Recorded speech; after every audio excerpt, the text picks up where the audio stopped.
Holy smokes! Christopher Columbus, that is no way to address the King and Queen of Spain. What is wrong with you? Okay, so you know how we're looking for a new trade route to India, right? Right. And the Earth is round, right? Right. So I'm thinking we can just sail the other way around the planet, right? Yeah. So I set sail, right? Mm-hmm. And I reach India, right? Right. Wrong. I did not reach India. I did not. Alright, get to the point. Did you know there's a whole nother freaking continent out there? Okay, and you think I should care about this? Why? Oh, I'm sorry. Did I forget to mention there's gold everywhere? Gold?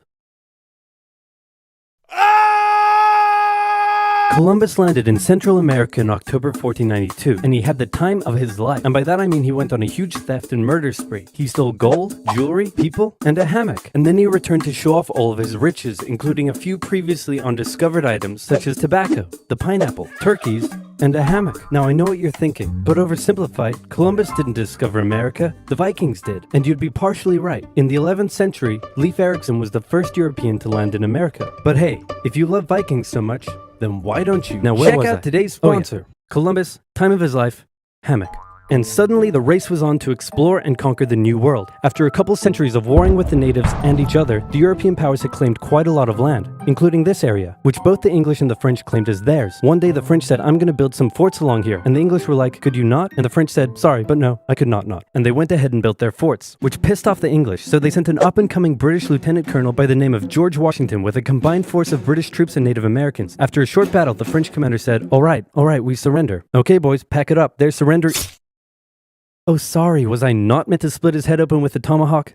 Don't worry. It's not like this will start a 7-year-long major global conflict. And what happened next was a 7-year-long major global conflict, which Great Britain won. At the peace negotiations, Spain gave up Florida, while France gave up all of its territories in North America. But Britain's victory came at a cost, a £60 million cost. They were now broke, in a lot of debt, and had to come up with some way to repay it. So they went to the colonies and said, okay, listen up. So a huge part of the war was spent protecting you from the French, and now we have no money because of it.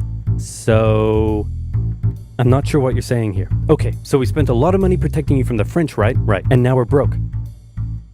That certainly is a pickle. Listen to me. We spent all of our money protecting you, and now we need money. Can you please pay us back some money? No. Okay, we're just gonna go ahead and tax you. In 1764, Britain introduced the Sugar Act, forcing the colonists to import sugar and molasses exclusively from the British and to pay duties on them. Then a year later, they introduced the extremely controversial Stamp Act, and it worked a little something like this. Hello, shopkeep. Hello, Mr. Bungleberry. Here's the deed for your new shack. Stamp. That'll be 3 pence, please. Wait, what was that? It's the new tax. I get a stamp on any paper or documentation I make, and you have to pay for it. Would you like to see this pamphlet that explains everything? Yes, please. Okay. Stamp. 2 pence, please. This is awful. You know what? Just give me a deck of cards so I can go gamble my pain away. Okay. No. Don't do it. Stamp. Obviously, the colonists were like, hey my dudes, this new tax legislation right here, this is BS. Until now they had enjoyed relative freedom to rule themselves, and now suddenly Britain was asserting its control. They were especially unhappy because they didn't have any representatives in the parliament that was levying taxes on them. So they protested, orators gave fiery speeches, British goods were boycotted, and anyone loyal to the British found themselves increasingly harassed. The whole thing actually began to take quite a toll on British business, and after just a couple years, the British were forced to repeal the Stamp Act. But we still desperately need money. What should we do? We could try taxing the colonies. Great idea. Wait, didn't we literally just try that and it failed miserably? Man, look at me. I look fabulous. Have you ever seen such a handsome boy? No siree, Georgie. No way. You're the handsomest, smartest, most popular king that ever lived, and everybody likes you. You're doing such a good job. Your Majesty? Oh, you're still here. So in 1766, the British made a declaration saying, we can do what we want because we're in charge. And they levied a whole bunch of new taxes on the Americans via import duties. Glass? There's a tax for that. Lead? There's a tax for that. Paper? Tea? Oil? There's a tax for that. And once again, the Americans boycotted British goods, British business felt the pinch, and the British had to back down. Alright, this is ridiculous. They're my colonies and I have to be able to assert my control. Repeal all the new taxes except for the one on tea. Also send 1,000 troops to Boston to take control. Oh, and make the colonists pay for them. And as British troops arrived, the tension in Boston was palpable. You could cut it with a knife, and it was all about to come to a head. On March 5th, a band of local patriots began heckling a British guard at the customs house. More and more Americans joined in the heckling, while more British troops turned up in support of their comrade. Snowballs were thrown at the British. The snowballs turned to rocks, the rocks to oyster shells. The soldiers, outnumbered, panicked. One thing leads to another, and you can see where this is going.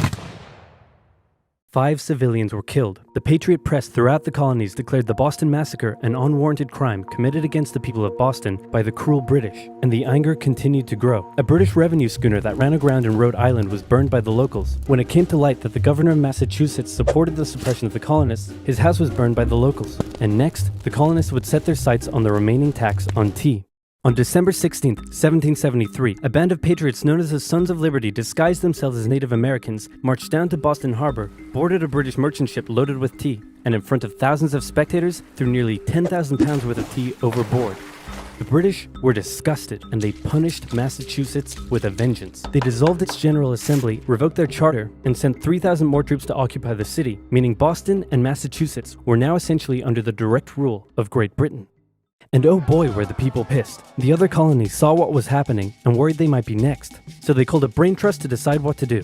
56 delegates from 12 colonies gathered and met in Philadelphia at the First Continental Congress, and the roll call read like a who's who of America's finest thinkers. I'm talking lawyers extraordinaire Johnny A and Johnny J, experienced military commander George Washington, businessman and future alcoholic beverage Samuel Adams, fiery orator Patty H, guy who married a rich lady, Big J. Dickinson. And while they weren't present at the first Congress, soon names like James Madison, Benjamin Franklin, Thomas Jefferson, and much later Alexander Hamilton would all serve time in the Continental Congress. The question now, though, was what to do about the British. After much bitter debate and disagreement, they eventually agreed on an amazing solution. They would simply ask the British to stop. Can you stop?